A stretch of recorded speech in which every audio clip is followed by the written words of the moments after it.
Vai? Então, é um prazer estar aqui com todos. Então, a gente começa agora, a partir dessa sessão, o seminário discente, né, que agora a gente vai fazer um encontro por mês com as pesquisas, tanto de mestrandos, do pessoal da iniciação científica e os doutorandos da PUC. Então, lembro que esse material vai estar disponível no YouTube do grupo de pesquisa e depois, provavelmente, no YouTube também do Departamento de Serviço Social. Então, é um prazer receber hoje. Normalmente, nós teríamos o Leandro, o Patrick e a Andréia, mas a Andréia, por questões de saúde, não pôde apresentar hoje, então a gente vai começar pelo Leandro e o Patrick. Tá bom? Então, Leandro, te agradeço. Que bom você estar aqui presente. Então, eu passo a bola para você, se quiser se apresentar, enfim. E também já fica disponível para você expor o seu PowerPoint, isso tudo, tá? Qualquer problema, faltando uns 5 minutos aí, eu vou dar 25 minutos, assim, eu te dou um toque, tá? Com 5 minutos para acabar. Vai lá, Leandro.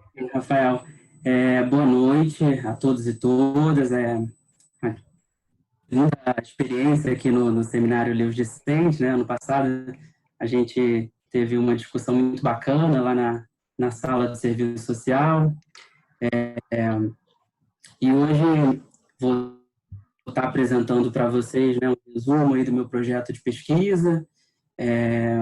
Vou colocar aqui já o PowerPoint para compartilhar com vocês a minha apresentação.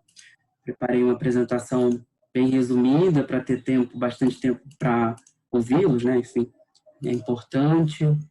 E eu acho que me apresentando melhor, eu sou Leandro Castro, né, sou aluno de mestrado da PUC-Rio, sou orientando do professor Rafael, né, integro a linha de pesquisa Questões Socioambientais Urbanas e Formas de Resistência Social.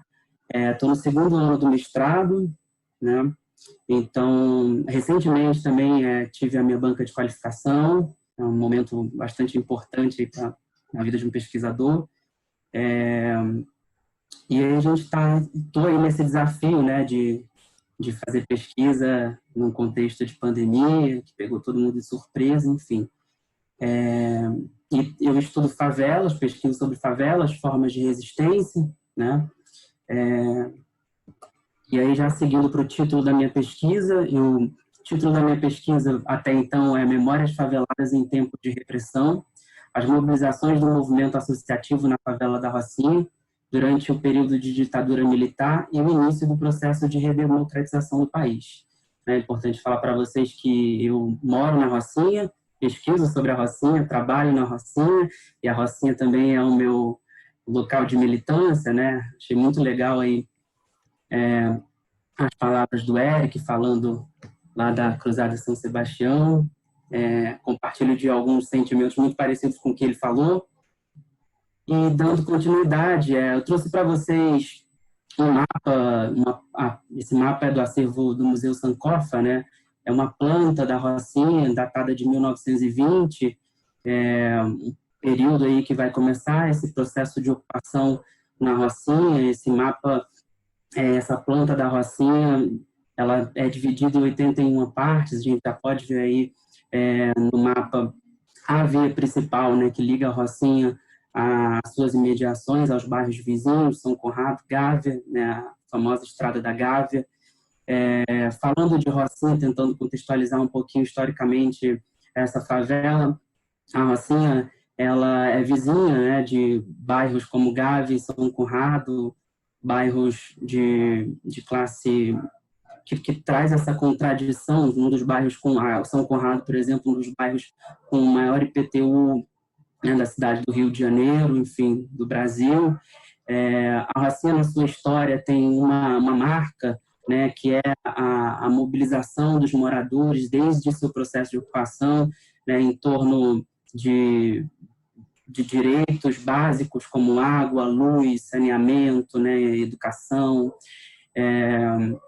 Ela também tem uma característica de bairro operário, que vai ser muito trabalhado na tese de doutorado da Mariana Costa. E desde então, né, uma mobilização que não acontecia a priori a partir dos movimentos de bairro, mas acontecia a partir dos clubes de lazer, os clubes de futebol, né, uma resistência também, inclusive religiosa, dos centros de religião de matriz africana, enfim.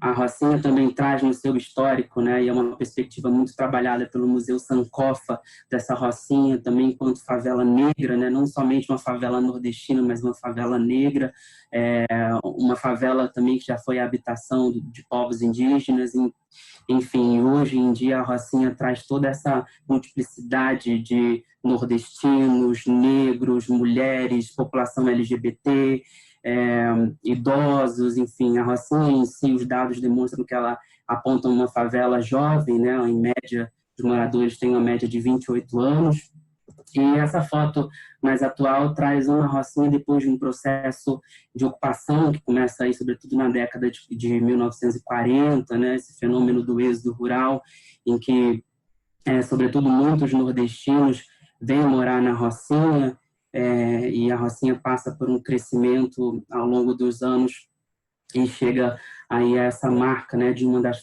maiores favelas da América Latina, e uma favela de uma extensão enorme que traz muitos desafios para se pensar esse cotidiano.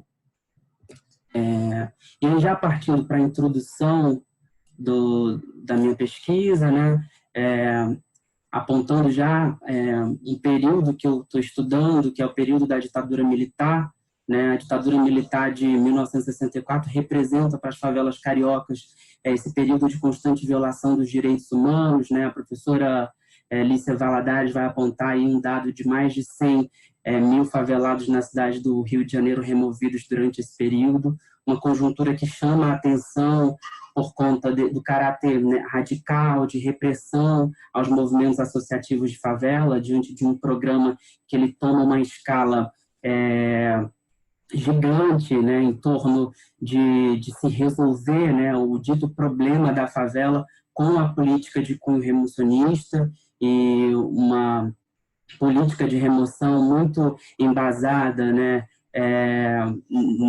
nesse governo, nesse regime ditatorial que também tinha uma característica, né, de fazer muitas concessões aí com os empresários, né, com o setor imobiliário, enfim. Então, durante a ditadura, as remoções foram as principais respostas para favelas da região metropolitana da cidade, em especial favelas da Zona Sul, vizinho dos bairros que passavam por essa crescente valorização, né, seguida de especulação imobiliária.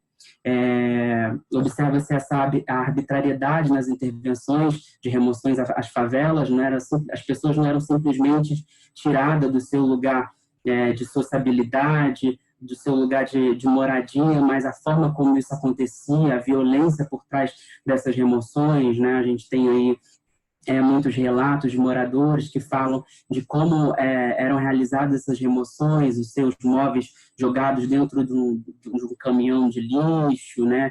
E como era contraditório também o caráter dessas remoções, a justificativa que se colocava para remover essas pessoas, muitas vezes para tirá-las de condições precárias de moradia, né? E elas eram levadas para lugares distantes da cidade, onde eram colocadas em situações parecidas ou até piores às quais elas se encontravam, né, dentro da favela naquele contexto. É interessante também falar que nesse período tem-se essa busca, né, da desmobilização das estratégias de resistência adotada pelos favelados, muitos relatos de prisões políticas em relação aos militantes, aos moradores de favela que buscavam ali se organizar em torno de pautas relacionadas a essa busca, né, pela permanência, enfim, no sentido de encarar de forma, né, politicamente, de forma organizada, essa política de remoção tão cruel.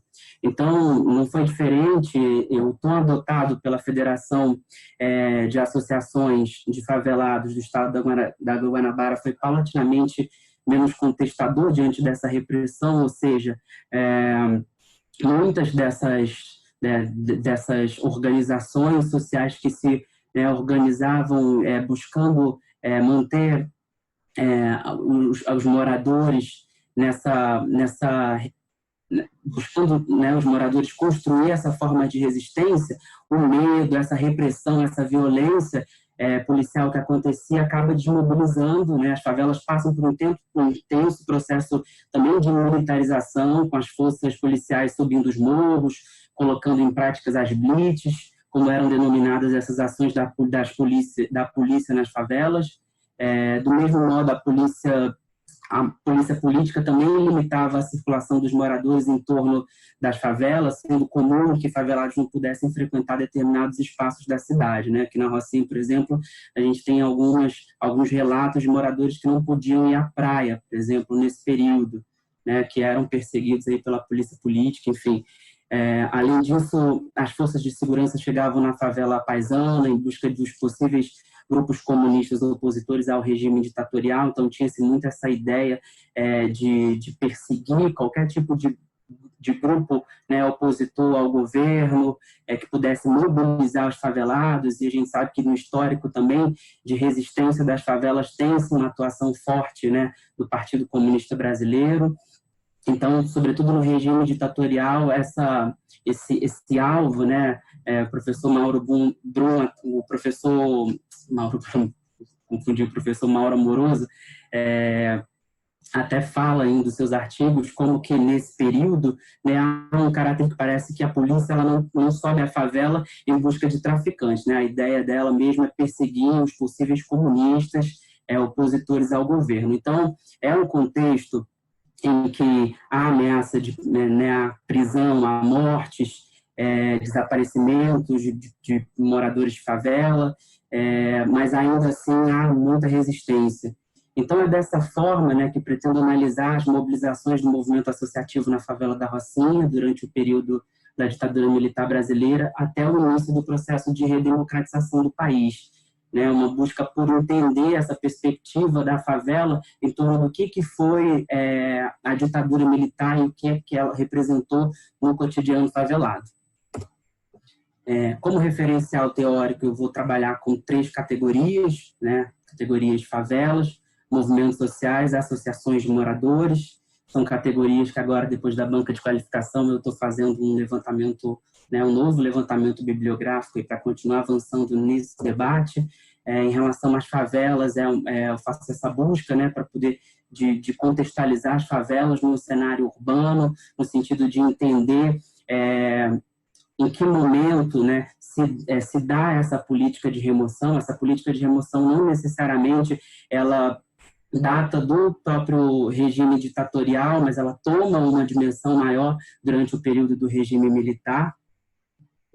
Em relação aos movimentos sociais, eu acabei trazendo aqui a perspectiva do Manuel Castells, né? As tensões que concernem o urbano passam a ser analisadas a partir de 2 conceitos que são chave para a discussão: a planificação urbana como forma de intervenção estatal por meio de seus aparelhos em todas as suas variantes, sobre a configuração do espaço urbano, bem como as condições de reprodução da força de trabalho.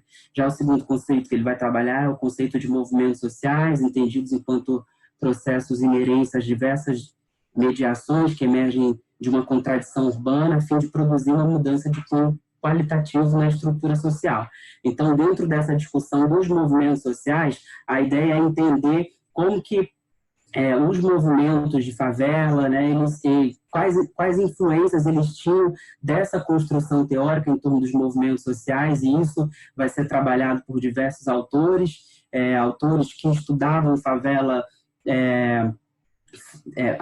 tanto, né, na perspectiva de São Paulo quanto na perspectiva do Rio de Janeiro, e é interessante falar, né, da diferença que esses autores vão analisar essa construção teórica em torno dos movimentos sociais. E aí já também como uma contribuição da banca, eu também estou no processo de levantamento bibliográfico de outros autores que estão trabalhando também a categoria dos movimentos sociais numa perspectiva, digamos assim, mais atualizada, buscando entender como que essa atuação dos movimentos sociais também muito próxima dessa luta política que se dá no cotidiano. Em relação à Associação de Moradores da Rocinha, a primeira Associação de Moradores da Rocinha é a União de Pró-Melhoramento de Moradores da Rocinha, a UPMMR, depois de um longo período de enfraquecimento, né, da mobilização política na favela, apenas no final da década de 70, essa associação ela surge a possibilidade de retomada de suas atividades. Isso por quê? Porque a UPMMR, enquanto primeira associação de moradores da Rocinha, ela é datada de 1961. E durante o período da ditadura militar, ela vai ficar sobre uma junta governativa, a qual coloca, faz com que as atividades elas sejam encerradas. Então, ela fica aí quase que uma década sem ter nenhuma atividade, né? E aí eu acho que é interessante, durante o levantamento de dados, durante a aplicação da pesquisa de campo, entender o que esses moradores fizeram durante esse período em que a associação de moradores ficou sob junta governativa por conta da ditadura militar. E aí, uma hipótese, provavelmente, teve muita resistência, teve muita luta política. Acho que o próprio trabalho da professora Lígia Segala aponta, né, muitas evidências, na verdade, sobre períodos da Rocinha que datam aí da década de 60, 70, né, as chamadas eras das remoções, das enchentes, e, por último, a era dos mutirões, que não necessariamente falam sobre o período da ditadura militar, mas que evidenciam, né, as formas de resistência construída pelos moradores, não necessariamente dentro da associação de moradores, mas no interior da favela, né? Então, a UPMMR ela vai retomar suas atividades no fim da década de 70, né? Então, para vocês verem o período a qual ela fica sem atividade, e esse momento ficou marcado por intensas disputas políticas na favela da Rocinha, por lideranças comunitárias que tensionavam projetos distintos, né, e na sua forma de mobilizar os favelados a partir de suas localidades. A gente tem, nessa retomada da associação, muito interessante, porque você tem uma formação de uma chapa que até então, em sua maioria, foi formada por mulheres, né? Então, entender a perspectiva dessa organização, né, dessa luta política em torno de reivindicações que estão aí na história, né, na história desse contexto da ditadura militar, que traz aí muitos desafios para se pensar nessa mobilização política dos moradores. Então, assim, a Rocinha hoje ela tem 3 associações de moradores, né? A UPMMR foi a primeira, hoje tem a Associação de Moradores do Laboriô, e tem também a Associação de Moradores do Bairro Barcelos. Eu não coloquei aqui dados sobre essas 2 associações, por ainda não... A dificuldade também de se ter muitas informações sobre elas, então acho que isso são dados que vão acabar sendo gerados a partir, né, da pesquisa de campo. A UPMMR, por se tratar de ser uma associação mais representativa e que tem um histórico maior datado dos anos 60, a gente consegue achar alguns dados que vão falar um pouquinho, né, desse histórico da UPMMR. Então, a gente pouco sabemos sobre esse período. Muitos moradores que participaram dessas mobilizações nessa época, alguns já faleceram, outros ainda, né, encontram-se vivos, mas com a idade avançada. E daí a importância nesse momento de construir essa rede de depoentes, né, de pessoas que vivenciaram, que talvez nessa época não necessariamente eram adultos, mas já eram jovens, pessoas também que depois se engajaram no movimento associativo.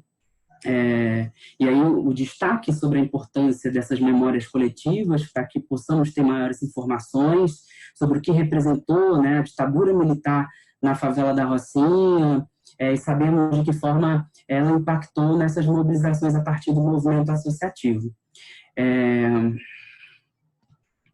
O objeto de pesquisa quais as memórias faveladas sobre as mobilizações do movimento associativo da favela da Rocinha durante o período de ditadura militar brasileira até o início do processo de redemocratização do país. Algumas hipóteses que eu venho trabalhando na pesquisa, que mesmo sob a ameaça de morte, né, a iminente remoção, perseguição da polícia política, os moradores da favela da Rocinha, ligados ao movimento associativo da época e a grupos progressistas, criavam formas de resistência social pouco reconhecidas no interior da favela, né? E aí, quando eu digo que são poucos reconhecidas, é porque a gente de fato não conhece essa história hoje, né? Os moradores, enfim, os militantes, as pessoas que estão aí atuando nos coletivos favelados, a gente pouco conhece essa história, né? A gente percebe que são, de fato, memórias que se tem que não foram registradas e que a gente pouco sabe. Então, eu acredito que a favela deixa muito de aprender sobre a sua própria história, né? Quando há esse apagamento, né? E essa dificuldade de falar sobre esse período, ela não é à toa, né? Esse silêncio provavelmente tem a ver com, de fato, essa conjuntura, né, de muita repressão, de violência, inclusive de mortes de muitos militantes, né, grupos opositores ao governo, enfim. Há poucos registros de memória sobre o período de ditadura militar na favela da Rocinha, talvez pela característica repressiva, pelo medo que se tinha a abordar sobre as experiências vividas nessa conjuntura antidemocrática, de violência, perseguição, abuso de poder cometido pela polícia política nas favelas cariocas. A redemocratização do país, ao mesmo tempo que representou um momento de um novo associativismo de favela crítico e organizado, de forma contraditória, o reconfigurou em um cenário de enfraquecimento da luta coletiva e da mobilização popular a partir do movimento associativo, também as mudanças ocorridas no interior das favelas e na sua relação com o Estado. Então, essas são algumas hipóteses.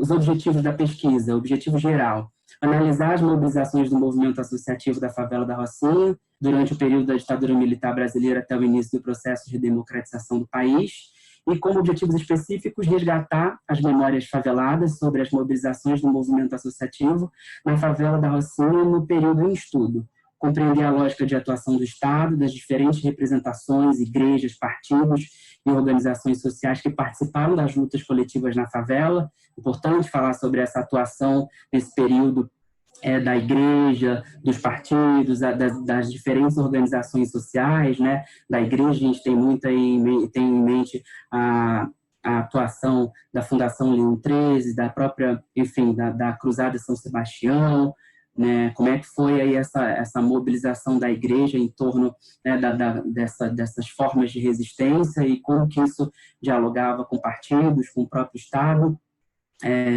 Por último, analisar criticamente as teorias que fundamentam o debate sobre as favelas e a atuação dos movimentos sociais em torno da questão urbana no período em estudo. A justificativa, né, essa pesquisa, ela parte de muitos questionamentos, e aí questionamentos que é uma pesquisa que vai falar, né, que vai tratar dessa contextualização histórica das favelas, que vai tratar desse processo de ocupação da Rocinha e tem como cereja do bolo o processo de ditadura militar e o movimento associativo, mas essa pesquisa também fala muito do presente, né? O presente que se dá e que a gente fica com esse sentimento de que a gente está vivendo, que a gente, desde esse período da ditadura civil-militar, a gente vem vivendo outras ditaduras, né? Então, assim, como é importante a gente voltar a esse passado, fazer esse exercício, né, que eu aprendi muito com o Museu Sankofa, com o próprio significado do nome Sankofa, esse pássaro africano que está olhando para trás, que está em busca de reconhecer o seu passado para entender o seu presente, construir o seu futuro, né? Então, assim, a justificativa para esse estudo, para além de se refletir toda essa construção teórica que tem em torno das favelas no cenário urbano, né, fazer esse debate em torno dos movimentos sociais, também entender o que impera nas favelas, né, esse aprofundamento das desigualdades sociais, quando o Estado ele decide executar a política de enfrentamento armado, do investimento bélico em fuzis, e eu coloco aqui, né, que constantemente estão apontados na direção do meu e de muitos outros corpos favelados, durante as patrulhas policiais diárias. Então, tem-se continuidade, né, dessa militarização da vida favelada e como isso atinge o nosso cotidiano e a nossa história, a história da favela. E aí eu faço uma pergunta, né, será que essas sucessivas práticas de violações dos direitos nas favelas têm uma dimensão que fala do próprio autoritarismo que permeia a história do nosso país, né? Então foi por meio da escuta de memórias faveladas que ainda não foram registradas, que eu percebi em conversas com lideranças comunitárias mais antigas, a importância desses relatos sobre as suas vivências, ações coletivas, formas de resistência, a partir do movimento associativo na favela da Rocinha, em meio, né, ao processo de ditadura militar brasileira, esse regime que marcou a história do nosso país aí durante 21 anos. 5 minutos, tá, Leandro? Beleza. Então, como metodologia, eu decidi utilizar a história oral como instrumento para a realização das entrevistas com os moradores que participaram de maneira direta ou indireta dessas mobilizações. A história oral, né, eu fico pensando aqui do porquê escolher a história oral como metodologia para ser trabalhada nessa pesquisa, né, uma pesquisa sobre favela, porque a história oral, e o Portelli vai falar, com frequência se diz que na história oral damos voz ao sem voz. Não é assim. Se não tivessem voz, não teríamos nada a gravar, não teríamos nada a ninguém que os escute. Essa voz está incluída num espaço limitado. O que fazemos é recolher essa voz, é amplificá-la, levá-la ao espaço público do discurso e da palavra. Isso é um trabalho político, porque tem a ver não só com o direito à palavra, o direito básico de falar, mas com o direito de falar e de que se faça caso de falar e ser ouvido, ser escutado e de ter um papel no discurso público, nas instituições políticas, na própria democracia. Então, isso também vai falar muito do nosso cotidiano, né? A gente está aí buscando sempre falar, buscando sempre falar desse cotidiano que a gente vive dentro da favela, e a gente encontra muita dificuldade ainda de ser escutado nos espaços institucionais. Então, acho que a história oral, nesse sentido, né, é uma forma de se fazer pesquisa em que a gente tem a favela como locus de pesquisa e os favelados como sujeitos, né? Então, você inverte essa lógica de fazer pesquisa. Além da história oral, pretendemos levantar dados qualitativos sobre a memória e história local da favela da Rocinha através do acervo do Museu Sankofa, né, que realiza um trabalho de relevância na área da museologia social. Procuraremos demandar acervos privados de nossos interlocutores para completar tais informações. Utilizaremos a hemeroteca da Biblioteca Nacional para levantar reportagem dos principais jornais do Rio de Janeiro sobre a Rocinha durante o regime militar. E aí, já para finalizar, né, depois da banca também, organizar melhor essa rede de depoentes, né, depoentes diretos, aqueles que participaram dessas mobilizações, os indiretos, aqueles que não necessariamente, que são moradores e que não necessariamente participaram dessa mobilização, né, dessa mobilização a partir dos movimentos associativos.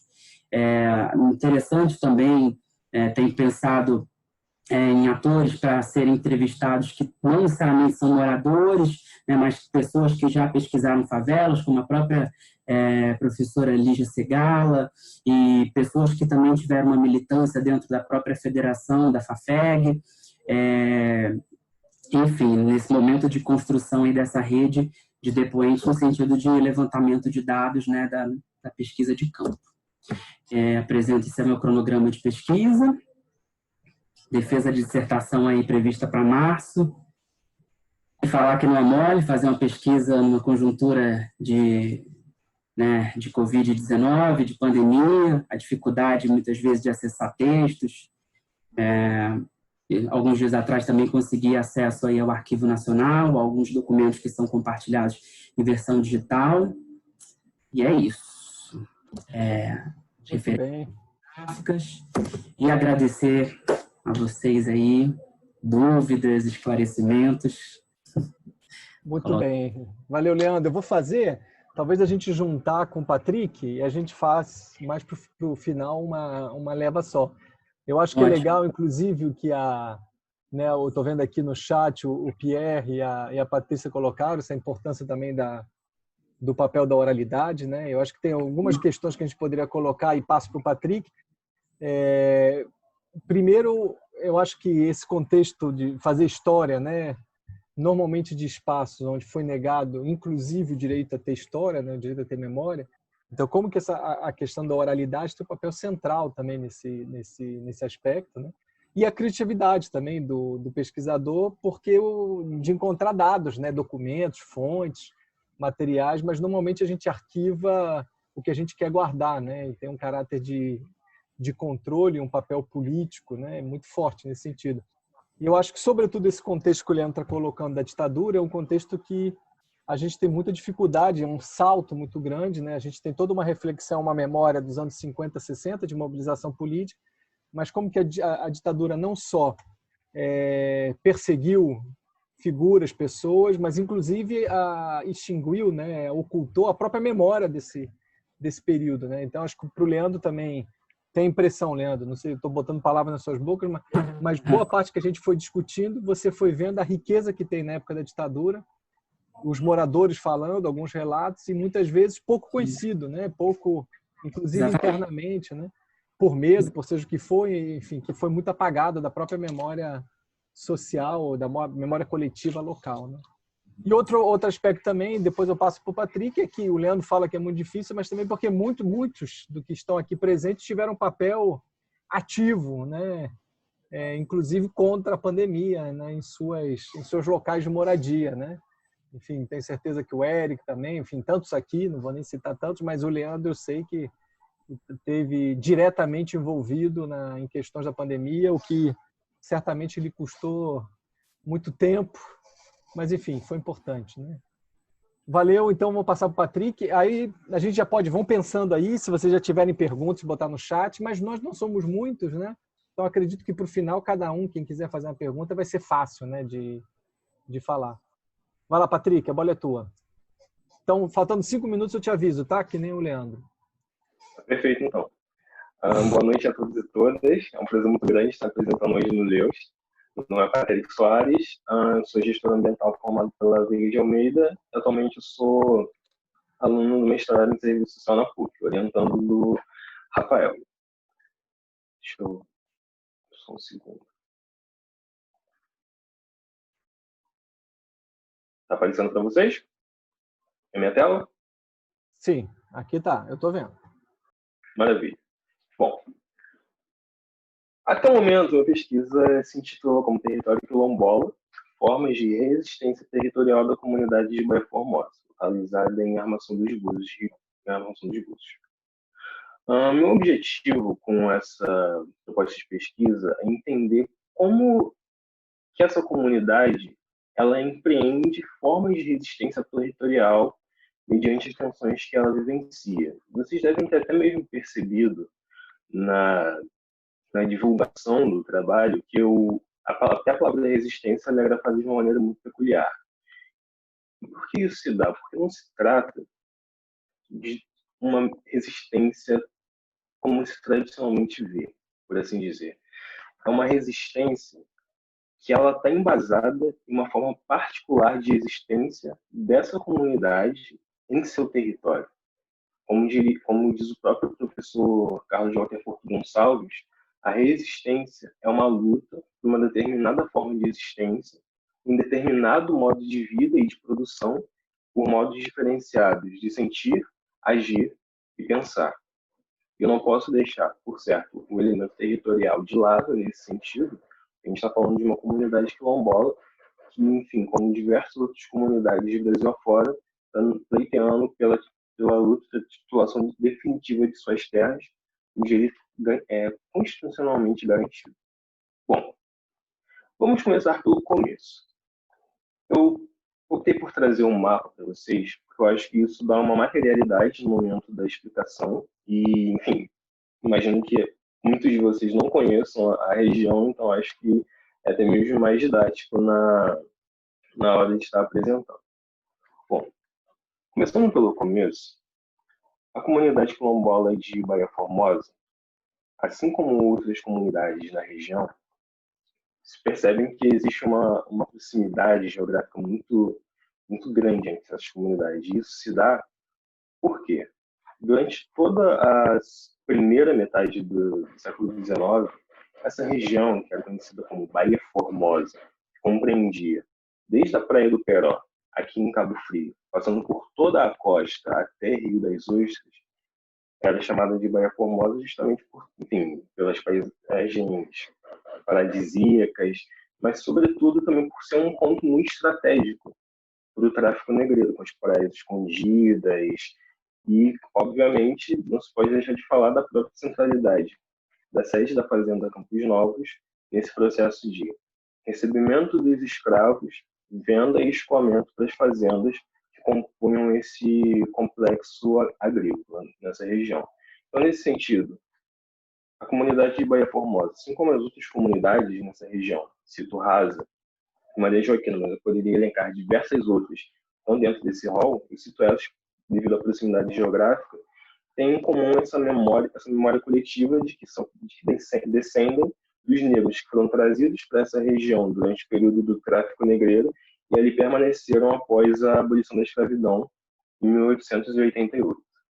Bom, e ali permaneceram. Até o ano de 1970, é importante ressaltar que a questão da Fazenda Campos Novos, ela é um tanto quanto complexa, porque ela não tem uma propriedade certa, por assim dizer. Enfim, tem toda uma discussão em relação a de quem é a fazenda, e tem toda a discussão a respeito dos jesuítas, inclusive tem mesmo um elemento prosaico nesse sentido, porque a sede da fazenda ela tem uma capela chamada Capela de Santo Inácio, e tinha uma imagem do Santo Inácio.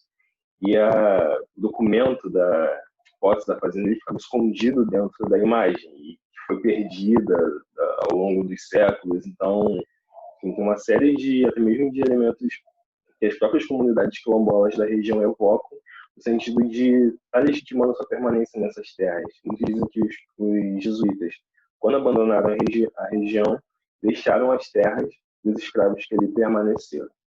Bom, passado 1888, os negros permaneceram naquela região, muitas das vezes negociando, entre muitas aspas, com os antigos senhores de escravos, e essa primeira metade do século XX ela foi muito tensa no sentido dessas disputas territoriais, porque essas fazendas, muitas delas elas foram desmembradas, vendidas, revendidas, aí tem todo um processo de grilagem, então tinha uma tensão muito forte nesse sentido. Porém, a partir da década de 1960, isso ganha um contorno bem mais tenso, por assim dizer. O que eu quero dizer com isso? Eu me refiro aqui, obviamente, à ditadura civil-militar, que teve um papel muito forte no sentido do recrudescimento da violência que ocorria na região do campo de Cabo Frio. E aqui eu cito Cabo Frio porque até 1995, toda essa região, que hoje é Búzios, era o terceiro distrito de Cabo Frio, que se emancipou somente no ano de 1995. Bom, toda essa região grapada em vermelho é o que seria a região onde os quilombolas de Baía Formosa estavam ocupando até esse período, que em 1970 ocorreu a grande expulsão das famílias, propagada pelo fazendeiro Henrique da Cunha Bueno, que, enfim, durante todas essas brigas, essas questões judiciais de posse do território, ele até mesmo tentou comprar algumas dessas terras e, enfim, esse processo sendo negado. Ele adotou atitudes enérgicas no sentido de expulsar as famílias, desde coerções, ameaças, queimada das lavouras, e daí para frente foi empregado por esse fazendeiro. E até mesmo para a gente contextualizar, é importante a gente lembrar que toda essa região, já na década de 1950, já vinha sendo alvo de um interesse de especulação imobiliária bem forte. Por exemplo, eu cito a figura do José Bento Ribeiro Dantas, já em 1950, sendo um dos primeiros indivíduos a fazer as primeiras obras de caráter urbanístico na região de Cabo Frio. Então, ele já vinha, de alguma forma, tentando configurar esse território, tentando tirar esse caráter rural para uma espécie de uma urbanização. E aí eu cito, também nesse contexto, a visita da atriz francesa Brigitte Bardot, que ficou alguns dias em Búzios e ganhou uma estátua, também levou muita visibilidade para essa região. Nesse sentido, acabou tornando-se como poderia dizer, um ambiente paradisíaco, na verdade, onde belas praias, um ambiente urbano. em consolidação, então isso acabou gerando um processo de especulação muito forte na região de Búzios. Inclusive, foi o que motivou a emancipação do município de Cabo Frio. E isso se deu, enfim, um movimento totalmente unilateral a partir dos grandes burgueses da região peninsular. Inclusive, existe essa tensão entre seriam as pessoas da península, na maioria brancos, classe média alta, etc, etc, etc, e as pessoas que seriam do continente, um grande contingente de pessoas negras, descendentes de ex-escravos. E, inclusive, os bairros de Rasa, Baía Formosa, só foram incluídos dentro desse novo recorte urbanístico municipal meramente por fins eleitorais, para ter um quantitativo de votos suficiente para que o município se emancipasse de Cabo Frio. Bom, dito isto, eu falo aqui de 1970, quando houve a expulsão dessas famílias, por conta do Henrique da Cunha Bueno, toda essa região era habitada por esses familiares. Porém, mesmo diante de toda a violência empreendida pelo Henrique Bueno, algumas famílias conseguiram permanecer, em que hoje são 2 dos núcleos do Quilombo. E essas famílias que foram expulsas, sobretudo dessa região, foram empurradas para o que hoje é uma das regiões periféricas de Cabo Frio, no bairro do Jardim Esperança e Jardim Peró.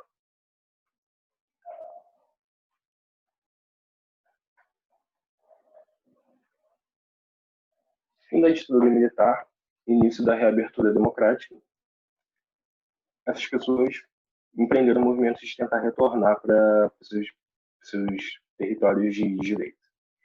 E esse movimento ele se deu com muita proximidade entre as pessoas de Baía Formosa, também a comunidade quilombola da Rasa. Então, até aí 2010, mais ou menos, essas comunidades elas estavam agindo juntas, no sentido de conseguir a demarcação e titulação definitiva dessas terras. Porém, em 2011, entre 2010 e 2011, a Associação dos Quilombolas de Baía Formosa resolveram empreender uma luta mais própria deles, porque, enfim, existem especificidades entre o bairro da Rasa e Baía Formosa. E, então, eles resolveram criar uma associação de remanescentes quilombolas de Baía Formosa, no ano de 2010.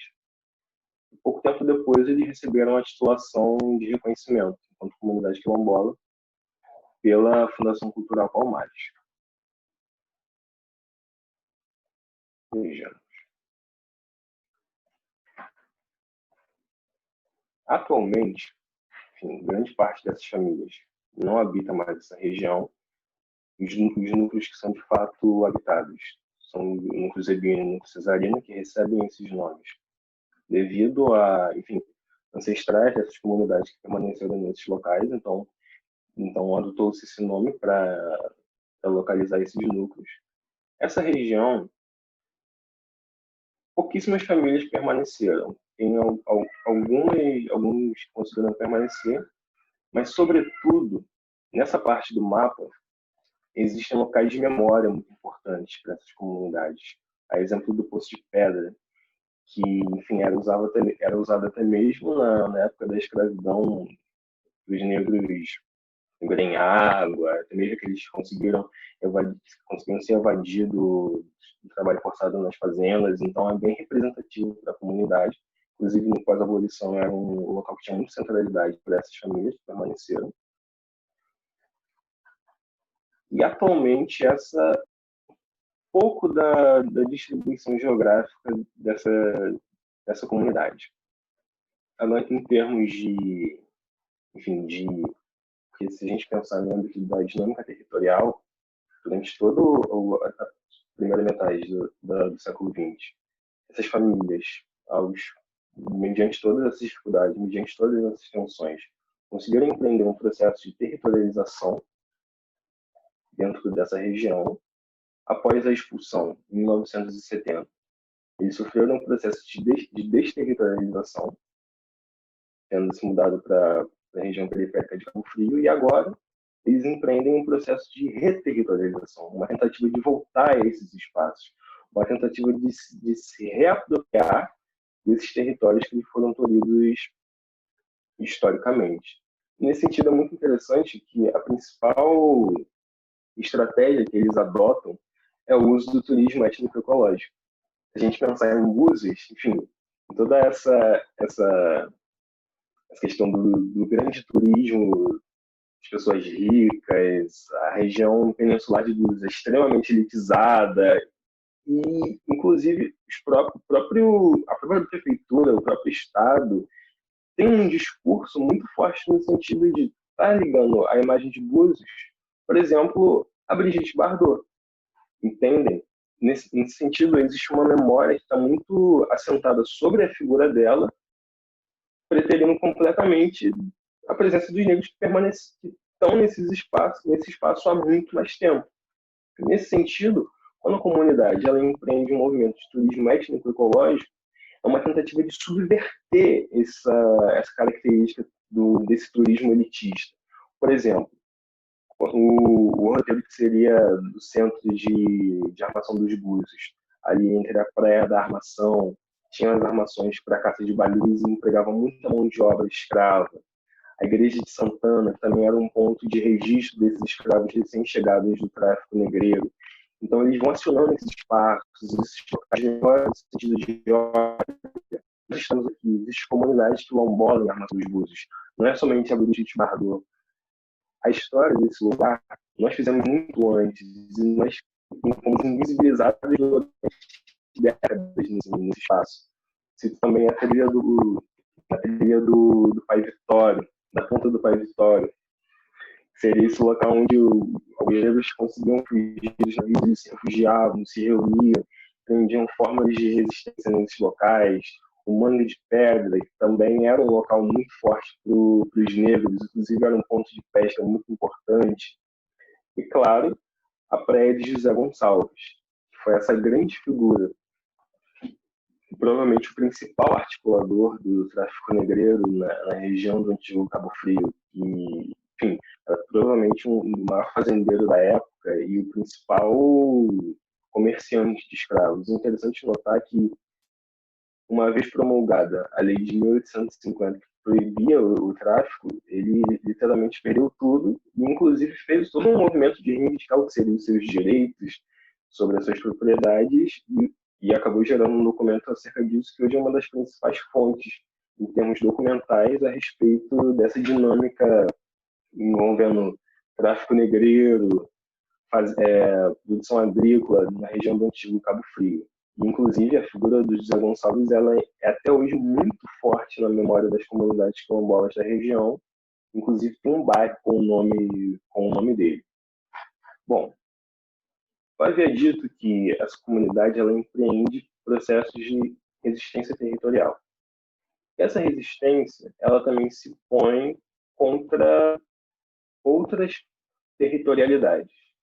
Cito, por exemplo, a APA do Pau-Brasil, a Lei de Proteção Ambiental do Pau-Brasil, e um dos muitos fragmentos do Parque Estadual da Costa do Sol.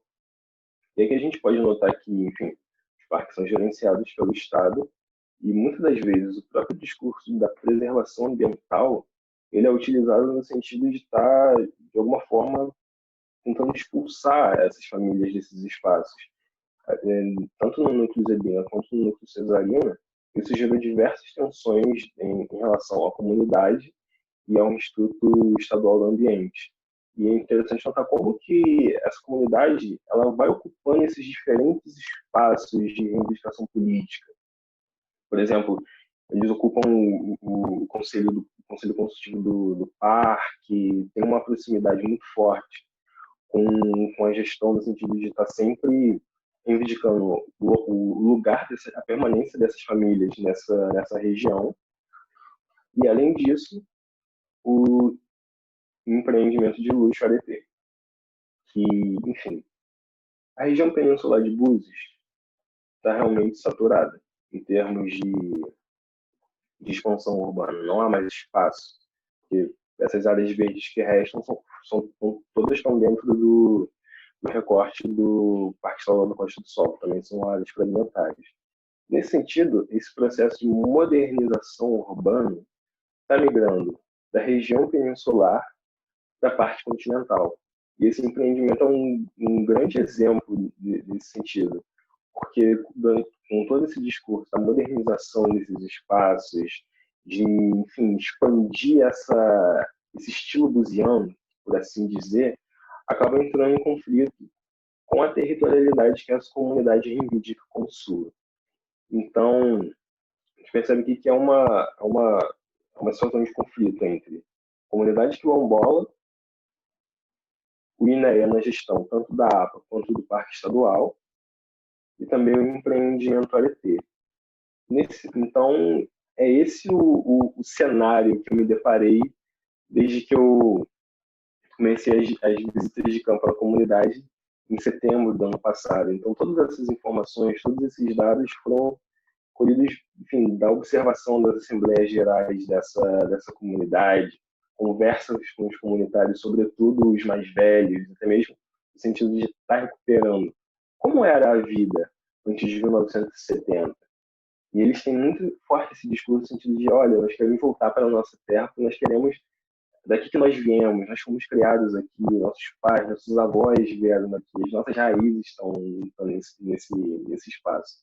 Então esse é um pouco o cenário com que eu tenho me deparado em termos de categorias analíticas. Primeiramente, eu dialogo muito com a teoria decolonial. Eu até mesmo prefiro falar que não é nem a minha categoria de análise, mas é o meu pano de fundo epistemológico para enxergar toda essa problemática. Por quê? Isso eu entendo a partir de uma matriz de poder colonial, onde a colonialidade do saber, do poder e do ser perpassa tanto a ação do Estado quanto também a ação dos agentes empresariais, todas essas tensões que surgem, não somente agora, com a tensão das áreas de proteção ambiental e do empreendimento ALT, mas desde a expulsão de 1970 e desde do escravismo racial, do tráfico negreiro, todas essas são expressões de uma lógica que vem se arrastando há séculos no nosso país. Porque o colonialismo, enquanto uma prática político-administrativa, superado, maravilha. Mas ainda restam os laços de colonialidade. E aqui está um recorte muito claro de como essas relações elas se perpetuam até hoje.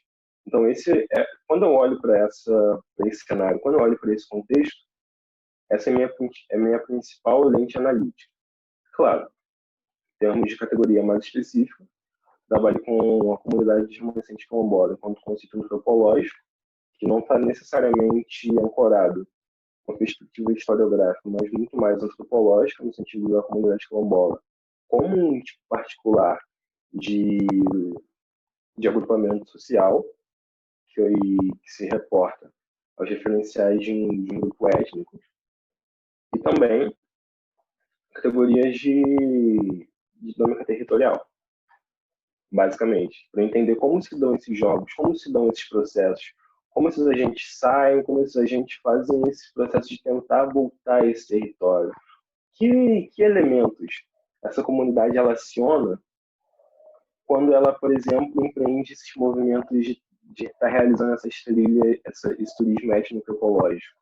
Porque não é somente um turismo no sentido de estar entretendo essas pessoas, mas eles invocam diversos elementos das suas memórias, no sentido de, olha, nós estivemos aqui, os nossos ancestrais passaram por aqui, foram para lá, tá vendo esse movimento aqui onde os nossos descendentes permaneceram de estar permanecendo nessa região, mesmo após a abolição da escravatura. São essas relações, são essas tensões, essa problemática que eu tenho me deparado e esse grande elemento que tem me desafiado nessa pesquisa. Enfim, a questão dos quilombos, principalmente regiões lagos, é uma temática que para mim é muito cara, porque enfim, a família da minha mãe desde sempre habita aqui, inclusive existe até mesmo uma lenda na minha própria família que a minha tataravó era uma mulher que, enfim, uma bela noite de lua cheia, chegou enfim, na região, em uma das fazendas, grávida, nua, com um grilhão no pé, e ninguém sabia de onde veio, nem para onde ela ia, porque ela não falava a língua. Ela deu à luz a tataravó, e uma semana depois ela morreu. Então, da onde veio essa mulher? Entendem? Ela escrava, de que fazenda ela veio, enfim, e sobretudo, as consequências desse ato? Porque essa foi a minha avó. Se a gente olhar para tantos negros na região dos lagos, quantas avós, quantos avós será que não estavam dentro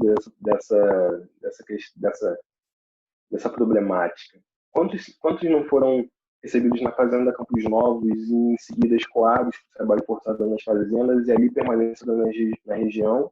E, sobretudo, qual a forma de resistência que essa comunidade tem empregado nessa região até hoje? Então, enfim, basicamente, essa é a minha pesquisa até o momento. Meu principal objetivo é não apenas mapear essas territorialidades, essas estratégias que essa comunidade tem empregado. Isso já está mais ou menos feito. 5 minutos, tá, Patrick? Perfeito. Estou vendo que você já está fechando, mas só para te avisar. Tá perfeito. Inclusive, até mesmo esses roteiros étnicos ecológicos estão, de alguma forma, defasados. Eu recebi algumas informações nesse final de semana que já trouxeram novos elementos para estar pensando essa problemática. Tem novas trilhas, novos espaços que eles estão acessando, no sentido de estar se reafirmando nesses territórios. E o principal, todo esse movimento, até mesmo, de alguma forma, eu espero que a minha pesquisa, de alguma forma, vai contribuir na luta dessa comunidade. Porque, como eu falei antes, meu plano de fundo epistemológico é a teoria decolonial. E a teoria ela vem sempre acompanhada da prática.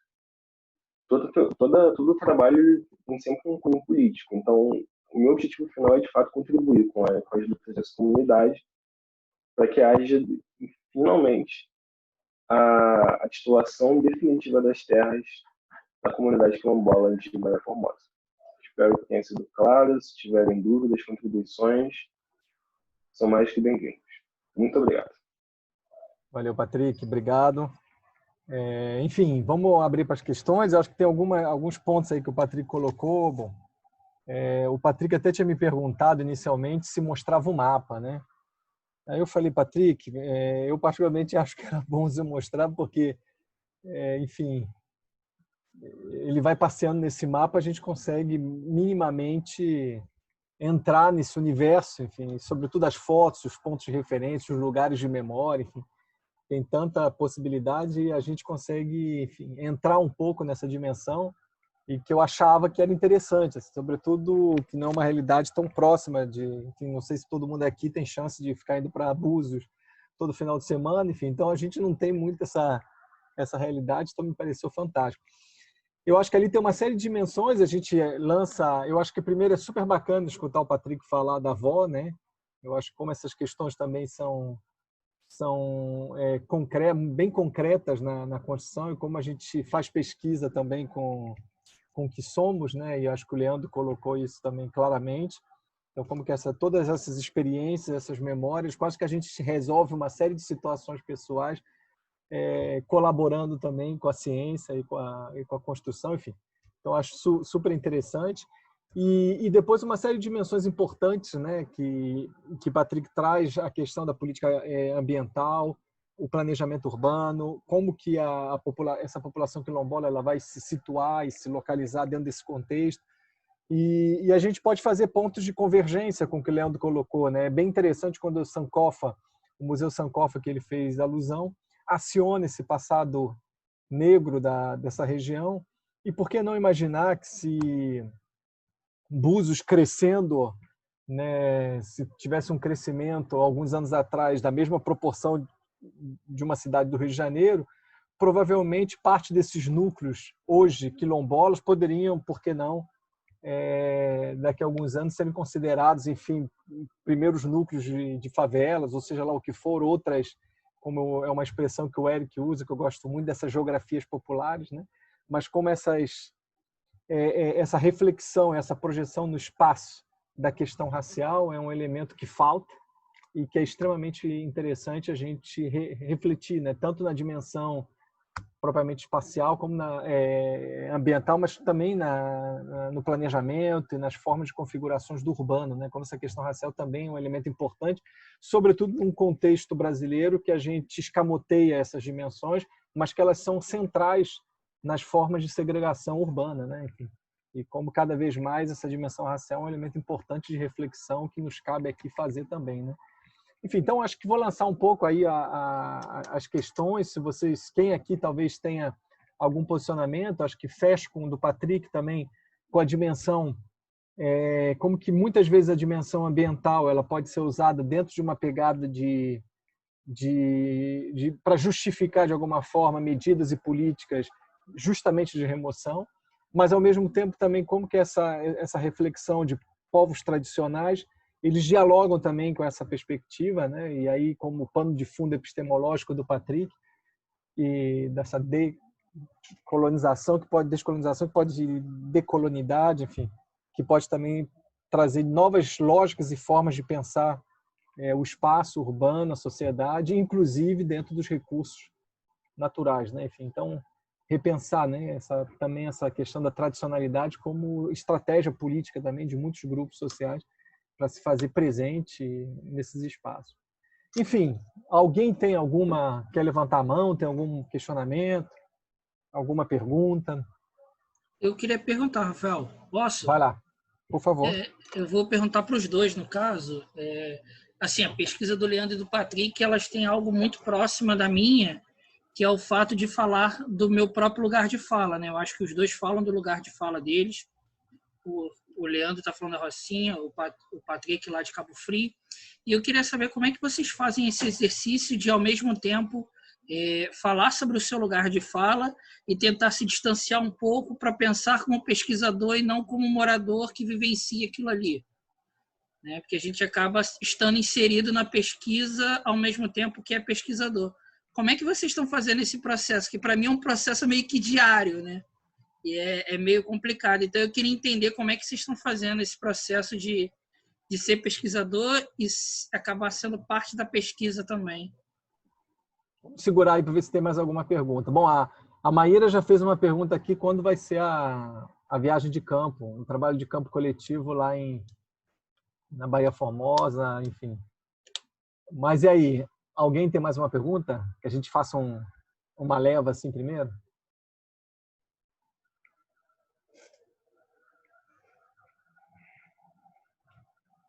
Nenhuma? A gente começa a primeira leva, mais alguém? E até o BAP está entrando aí, agora já acabou. Bom, então vamos lá. Então vamos passar, depois a gente vai pensando. Leandro e Patrick aí. Vai lá, Leandro. Bom, Daniela, respondendo a tua pergunta, acho que de início eu ficava muito preocupado com isso, né? Com esse exercício de ser pesquisador e, ao mesmo tempo, estar pesquisando também desse lugar de favelado. Enfim, eu acho que agora, depois de algumas reflexões, eu penso que não necessariamente isso vai atrapalhar o processo de pesquisa. Eu acho que, na verdade, óbvio que a gente tem que ter um cuidado e tentar ter um certo distanciamento quando a gente vai fazer algumas análises e trazer algumas reflexões, mas eu acredito que também isso nos ajuda muito, inclusive a pensar novas formas de se fazer pesquisa dentro da favela, né? Porque à medida que a gente também está nesse cotidiano, trabalhando dentro da favela, a gente também vai percebendo e dialogando bastante com outros companheiros, com moradores mais antigos, a gente percebe assim, a própria a lacuna que se tem, a própria questão ética de como se dá a pesquisa dentro da favela em alguns momentos, né? Então, assim, o favelado, por vezes, ele está cansado de falar da sua realidade para outras pessoas, E a gente sempre se pergunta, né, qual o objetivo dessa pesquisa. A gente sempre se pergunta no sentido de que os pesquisadores possam se engajar mais nesse cotidiano favelado, né, para poder fazer esse levantamento de dados e produzir um conhecimento sobre a favela que possa, de alguma forma, como o Patrick bem falou, ter um objetivo que possa fortalecer, né, essa nossa luta cotidiana. Então, acho que nesse sentido, o fato de ser favelado, ele inclusive ajuda porque ele traz essa, digamos assim, essa relação que se tem com as pessoas que a gente vai entrevistar, que a gente acaba dialogando, esse relacionamento, esse vínculo, ele acaba sendo construído, acredito que de uma maneira mais, digamos assim, mais fácil do que para uma pessoa que vem de fora, né? Então, assim, eu penso dessa forma. E aí, Patrick? Daniel, essa pergunta foi bem pertinente, cara. Tipo assim, eu penso o seguinte, muitas das vezes essa tradição, enfim, que é muito das ciências duras, por assim dizer, interesse e distanciamento entre o sujeito e o objeto. Quando a gente leva essa lógica, literalmente, para um estudo como o meu, até mesmo como o Leandro, essa dicotomia de sujeito-objeto, ela não é horizontal, sabe? Eu entendo muito isso como uma divisão vertical no sentido de uma hierarquia, sabe? Entre o pesquisador, o sujeito que está olhando e o objeto que é olhado. Então, acho que é um esforço até mesmo de quebrar essa dicotomia, de quebrar essa relação. Claro que, na minha análise, eu preciso ter ferramentas que me permitam olhar para essa problemática, enxergar quais elementos compõem isso, enfim, de forma analítica, teórica mesmo. E isso, o que me consubstancia são as leituras, são os referenciais, são os autores, enfim, nesse trabalho mesmo de livro, de ver o que os caras estão falando acerca dessas questões.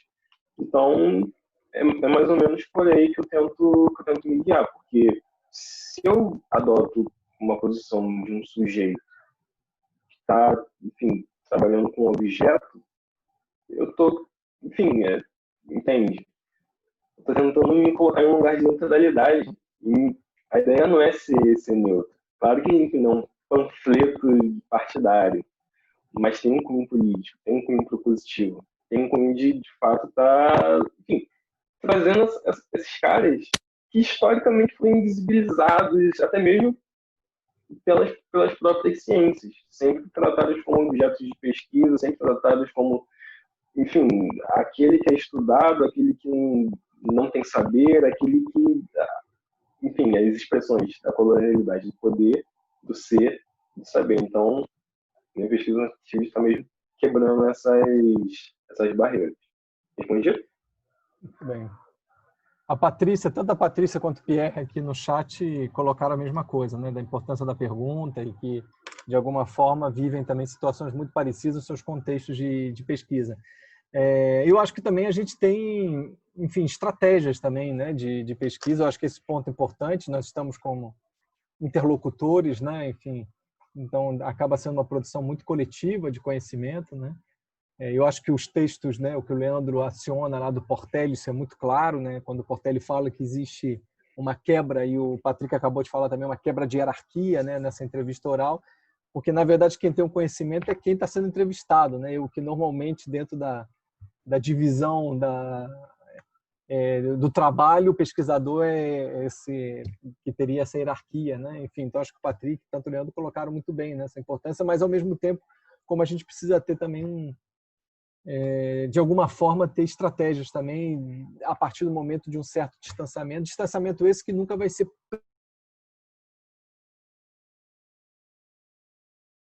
presencial, né? Antes, assim, vou fazer uma pergunta e depois eu abro para quem quiser mais. Leandro, assim, a gente escuta muito falar na época no contexto da ditadura, eu fiz, e na tua defesa lá de qualificação isso foi falado, eu fiz muito campo com o Mauro lá no Borel, e existiam muitos relatos, né, dos moradores, alguns relatos até meio enfim, como que eu vou falar?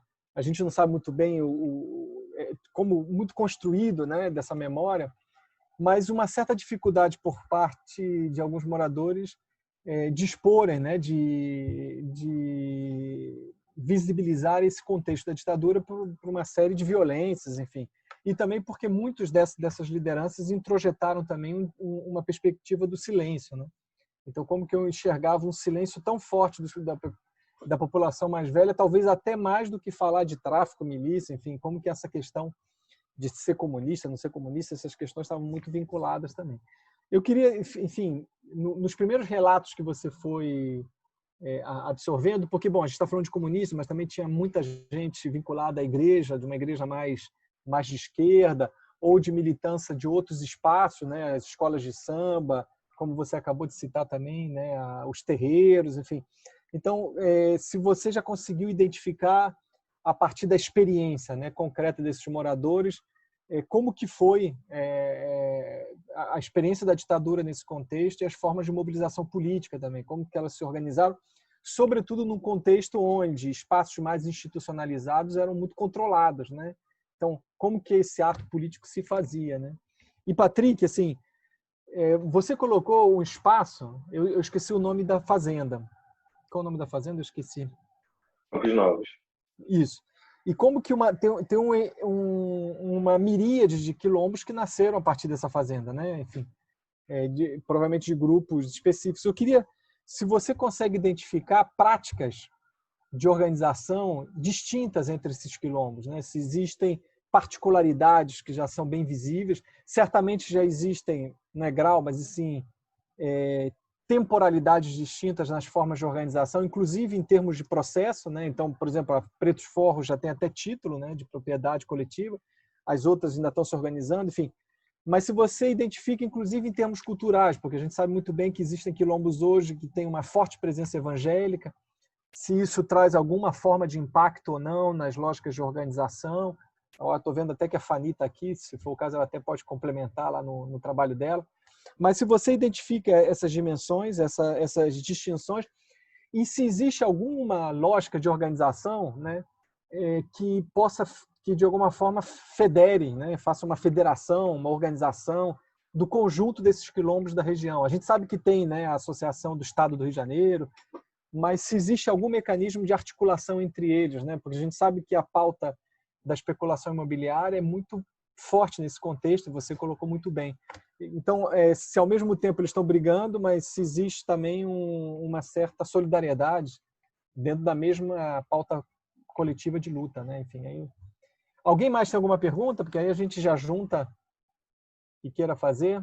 Salve, Bapt! Chegou aí no meio.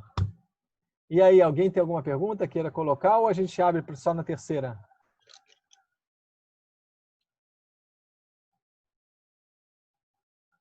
Então, manda eu te perguntar. Ninguém quer perguntar nada?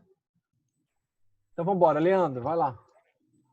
Então, Rafael, acho que Peraí, ó, o Pierre colocou, desculpa, só, queria saber se eles acham que os conflitos sociais são iguais entre favelas e quilombos. Enfim, um comparando com o outro aí no que vocês falaram, quais são os pontos de convergência ou não? Vai lá. Leandro.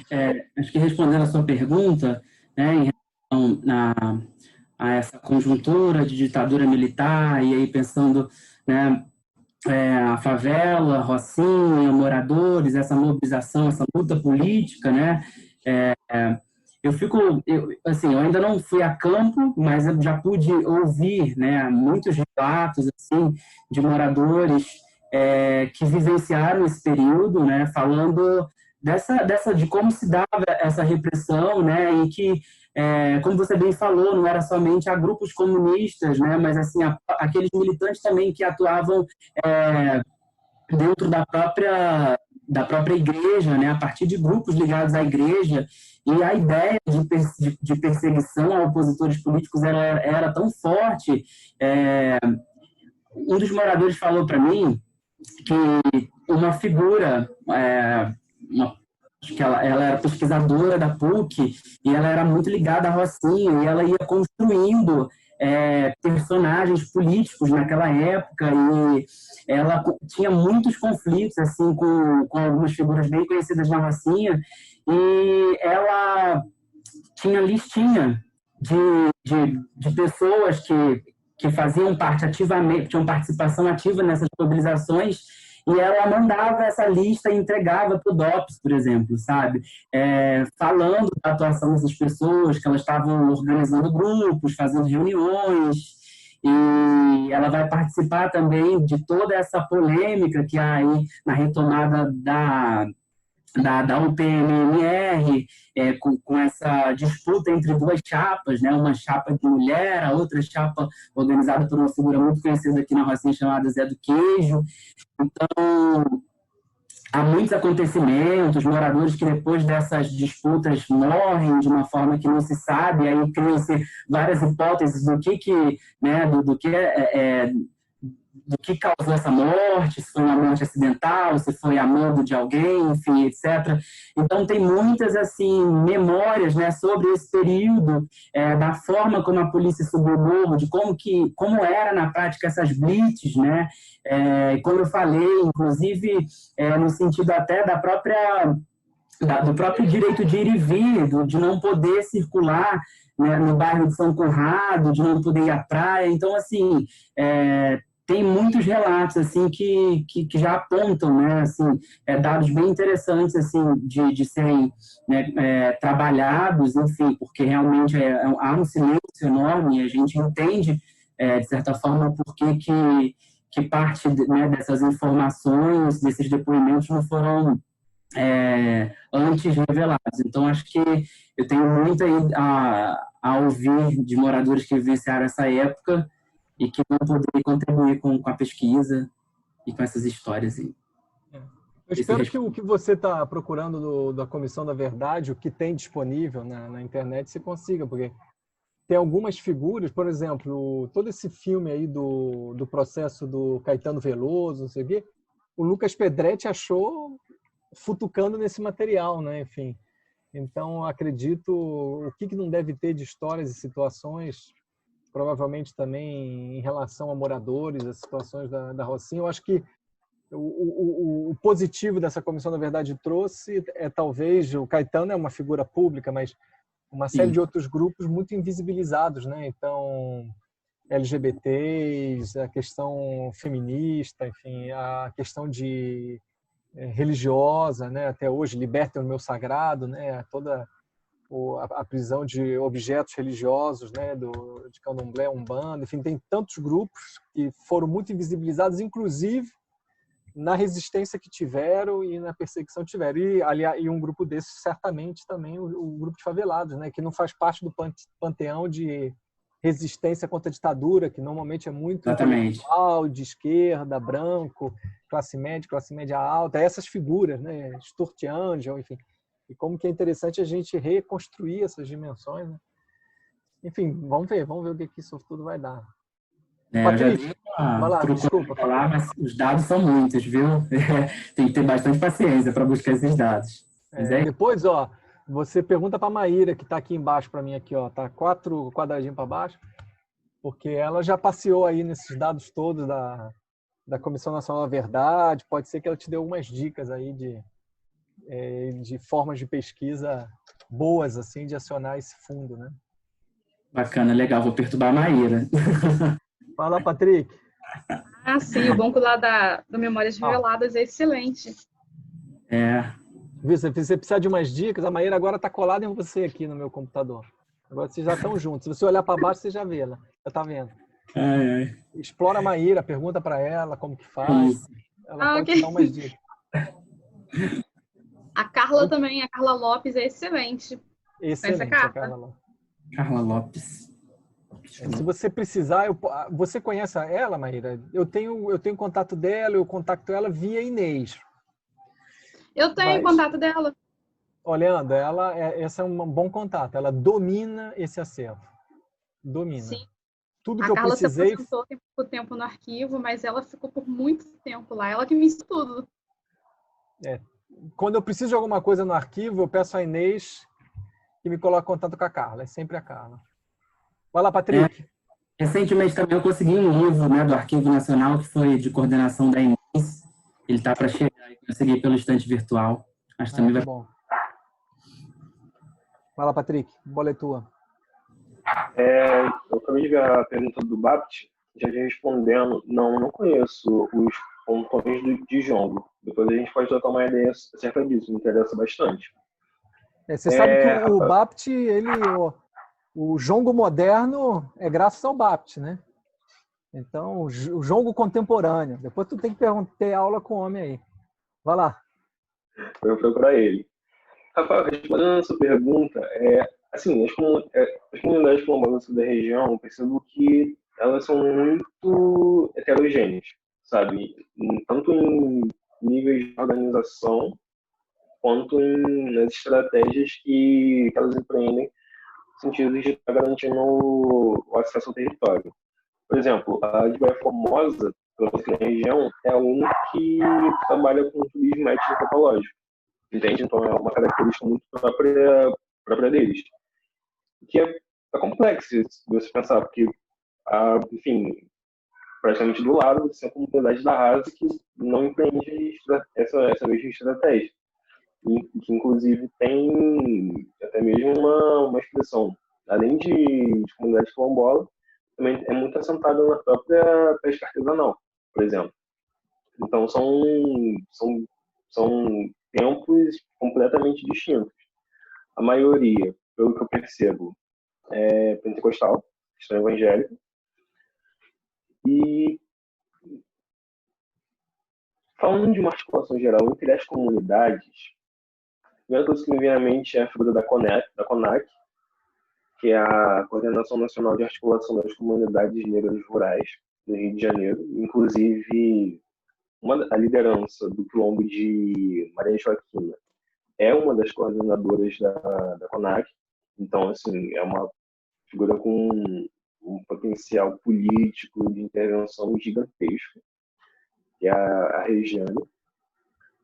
E também cito os projetos de educação ambiental, porque, enfim, aqui na região existem muitos projetos ligados ao licenciamento de petróleo e gás para as comunidades artesanais, inclusive para a própria comunidade quilombola. Então, isso também é uma instância de articulação entre esses grupos. Percebo que é o que é de mais forte. São essas duas instâncias organizativas. Bom, muito bom. E aí, gente, mais uma rodada? Tem que responder a pergunta do Pierre também. Por favor, vai lá. Calma aí, deixa eu resgatar aqui. A pergunta dele é se há pontos de convergência entre a luta de favelas e quilombo, se você... Depois Total, eu queria contribuir. Fanny, você quer perguntar? Não, depois eu queria contribuir. Tá ótimo. Por favor, deixa o Patrick fechar, então aí tu contribui.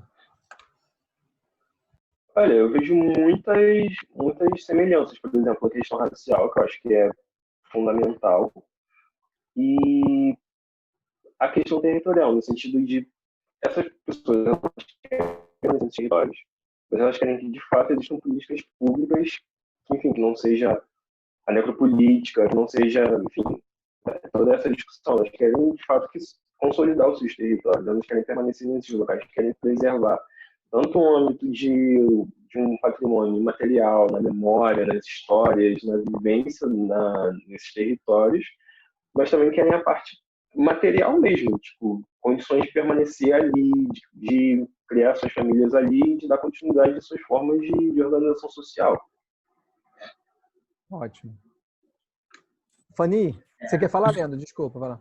Só para complementar um pouquinho, né, o que está falando, concordando com essa convergência, né, essa aproximação que ele faz entre uma realidade e outra, é possível realmente notar como que o Estado lida, né, como ele lida com a favela, com os quilombos, e nessa perspectiva tanto de classe, de raça, de gênero, e no sentido também de entender a forma como as políticas públicas são, né, pensadas para esses territórios, né, sempre de cima para baixo, né, nessa perspectiva de certa forma, de não ter essa atenção para a memória, para a sociabilidade ali já adquirida, enfim.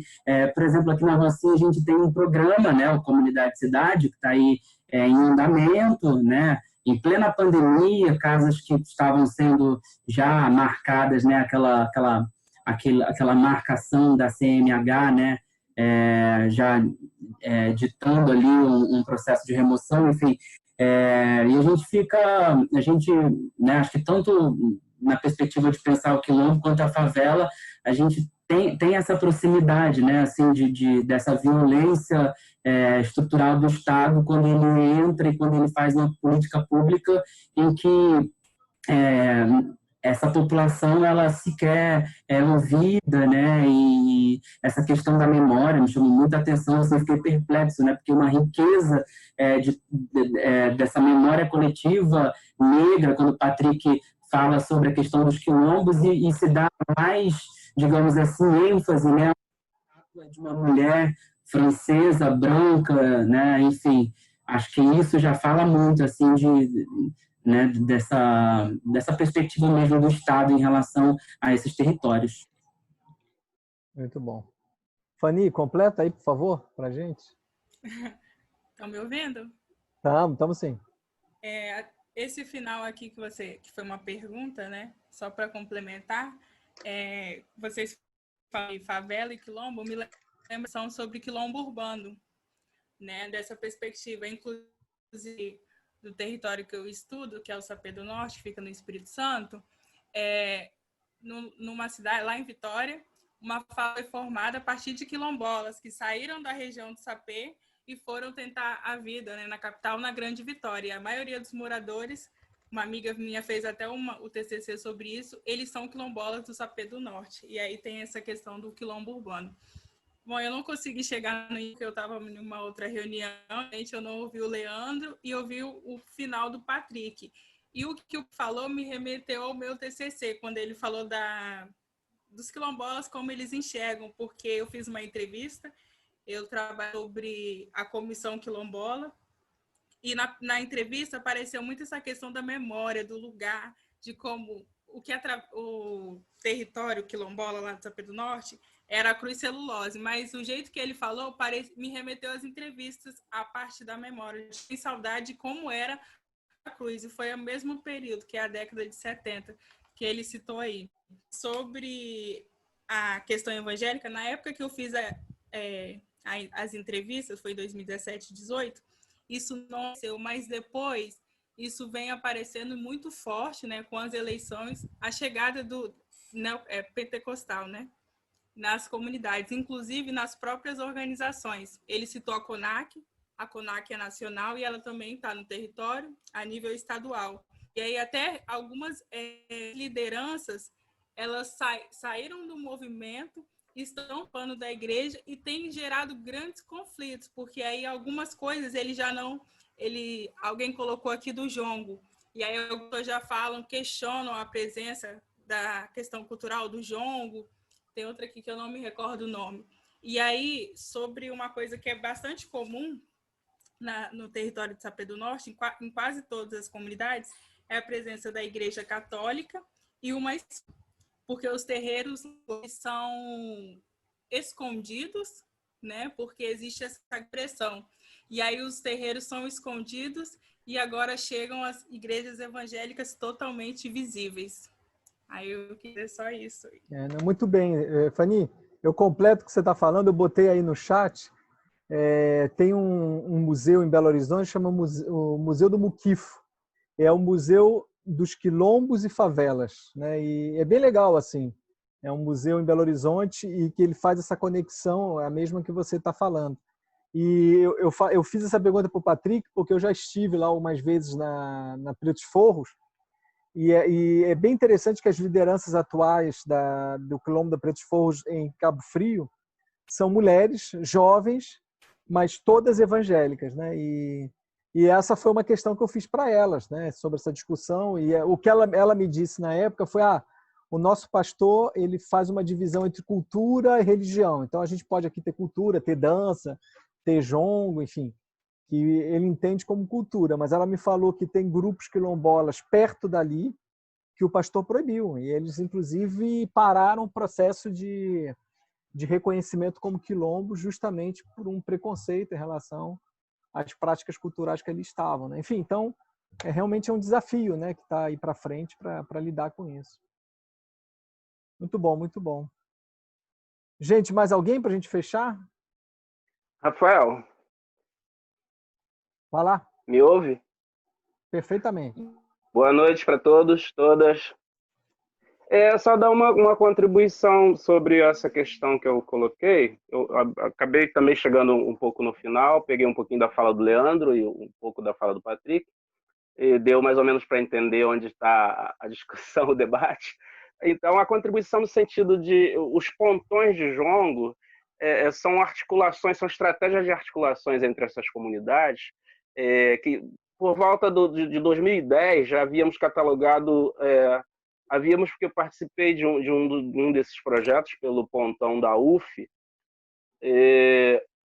já havíamos catalogado por volta de 25 comunidades que mantinham a prática da cultura do jongo, e a partir daí esses pontões eles promoviam uma rede de integração entre essas comunidades, né, com encontros anuais, com seminários, enfim, com vários processos para manter essas comunidades em contato, trocando informações e se fortalecendo no sentido da resistência mesmo, né, de seus territórios, de suas culturas e tal. Então é importantíssimo para quem está fazendo pesquisa nessa direção, de quilombos e tal, porque muitas dessas comunidades são remanescentes de quilombos. Algumas nem tiveram histórico de quilombo necessariamente, mas a maioria sim.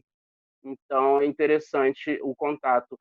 E aí é só procurar. Pontão de Jongo da UF é um principal, assim, que tem um trabalho muito interessante para conhecer e que dá uma visão bacana sobre essa relação que a gente chama quando eu vou chamar de jongo contemporânea, também por conta dessa relação urbano-rural, né? Essa relação de volta, quando a gente, não só no nível da pesquisa, mas também no nível da busca pelo conhecimento, pelas culturas, a gente vai às comunidades dialogar e vai aprender, e vai trazer isso para a cidade, e vai manter esse trânsito. Então, contemporâneo também, ação contemporânea nesse sentido. E aí os pontões têm uma representação muito legal sobre isso. Era essa contribuição que eu queria dar. Boa noite, obrigado, valeu, segue aí. Muito bem, gente.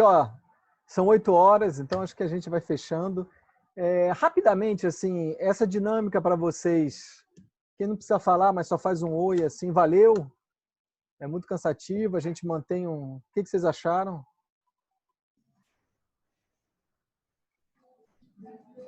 Todo mundo já saiu, né? Já está todo mundo dormindo já, não?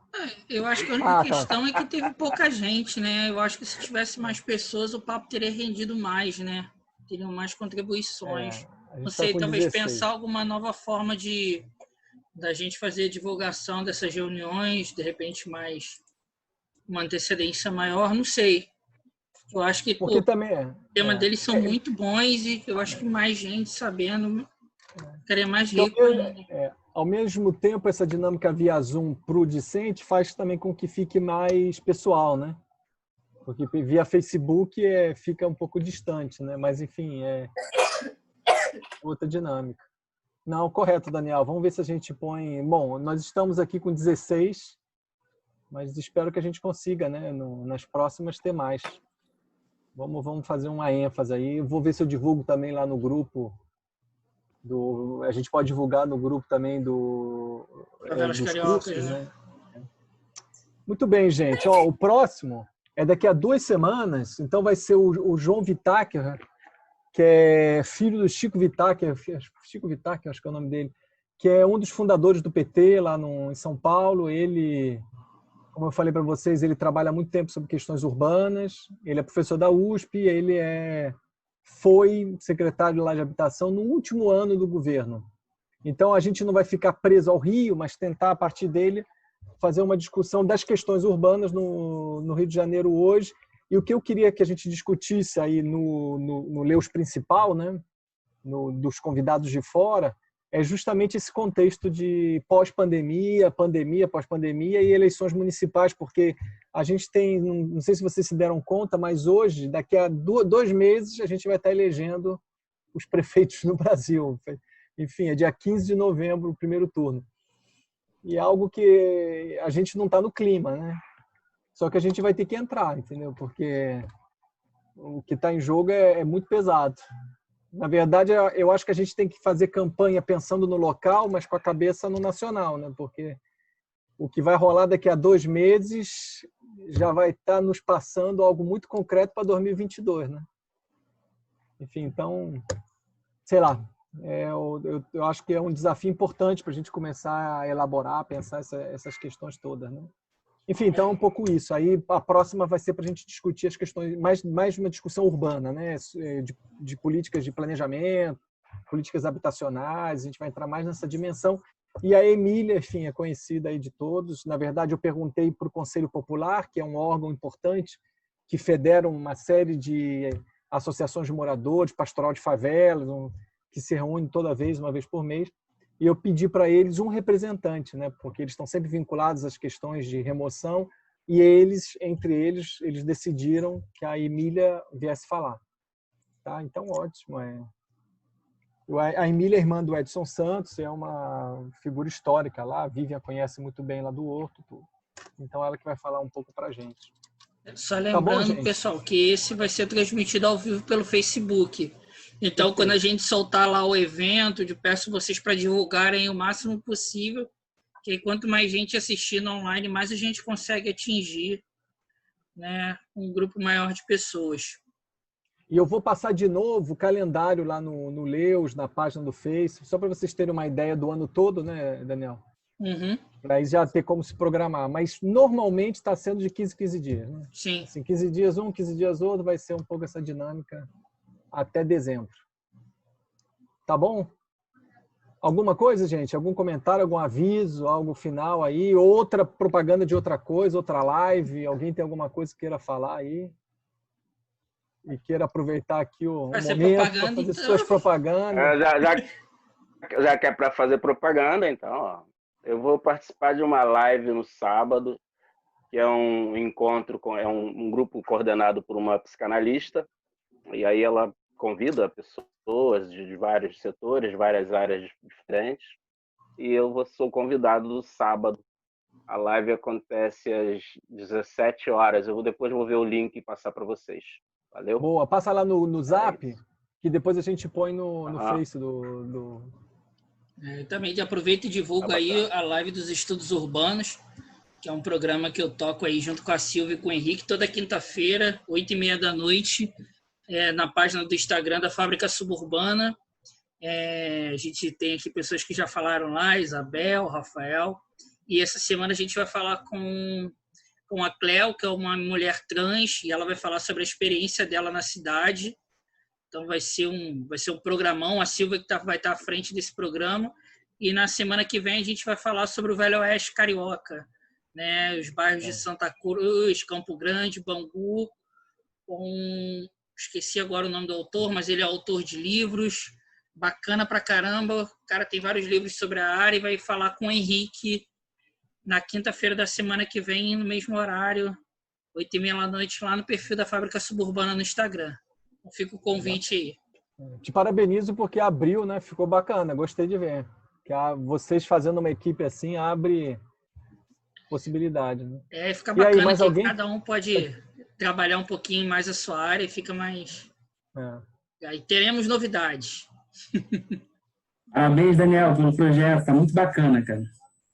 Valeu, e alguém Leandro. Tem mais alguma propaganda aí que queira fazer? Algo? Bom. Então, beleza, gente. Show de bola. Tamo junto. Daqui a 15 dias a gente se encontra novamente. Especialmente ao Leandro, ao Patrick. Valeu, obrigado. Aos que vieram nos visitar aí, espero que venham sempre. Patrícia, Pierre, a Marina. Enfim, ótimo, ótimo. Sejam bem-vindos aí. Sempre que vocês puderem estar juntos, tamo junto. Tá? Foi um prazer aí estar com vocês. É uma pena que não é ao vivo, porque senão depois a gente sempre ia tomar um café ou uma cerveja depois do encontro, mas enfim, isso vai voltar. Isso tudo Essa é a melhor parte, hein? O café. Lá isso no vai curso de acabar. favela, no curso de favelas ficaram de depois de a gente sentar no lugar, no Rio. Lembra que houve essa proposta, né? Mas essa pandemia aí. O primeiro que a gente chama né? Que a gente não deu esse ano. Sim. São 4 sábados e o último sábado é sempre uma visita de campo, né? E a visita de campo acaba com uma cerveja, que o curso paga. Paga uma primeira rodada geral, assim. Mas, enfim, isso tudo vai acabar. Enfim, espero, para 2021 a gente retome minimamente um contexto mais normal, né? Mas, bom, e que a gente fique bem aí, que a gente continue vigilante nesse contexto e sabendo que essas coisas vão passar. Gente, grande abraço, tá? Valeu. Se cuida. Valeu, Rafael. Muito obrigado. Abração. Tchau, Valeu, pessoal. pessoal. Muito Parabéns de obrigado novo pela aí, Leandro e participação. Patrick. Você corta aí a... Pode deixar, eu fecho aqui